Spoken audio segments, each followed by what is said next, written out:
વાત કરીએ આમોદની તો ભરૂચ જિલ્લાના આમોદમાં જે જંબુસર રોડ ઉપર આવેલા જે ઢાઢર નદીમાં ચોમાસા પહેલા નહારી વેલની તંત્ર દ્વારા સફાઈ કરવામાં ન આવતા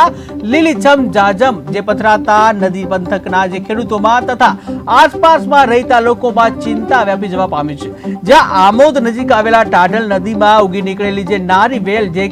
એટલી હદે મજબૂત હોય છે કે જેના કારણે નદીમાં જે વહેણ જે વહેતા હોય છે તે પાણીનું પણ રોકાણ થઈ જતું હોય છે અને અગાઉના વર્ષોમાં પણ નદીના પાણીથી જે પૂરની સ્થિતિઓ સર્જાઈ હતી અને જેના કારણે ઢાઢર કિનારે રહેતા દાદાપોર ગામના લોકોએ પૂરના પાણીના પ્રવાહમાં જીવના જોખમે ઢાઢર નદી ઉગી નીકળેલી જે નાલી વેલ જે છે તેની સફાઈ હાથ ધરી હતી।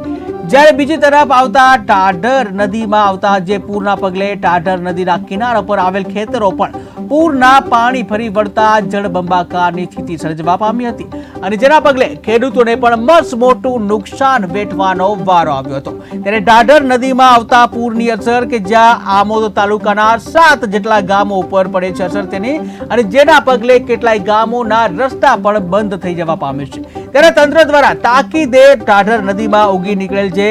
નારી વેલની સફાઈ અભિયાન હાથ ધરવામાં આવે તેવી લોકમાંગ ઉઠી છે।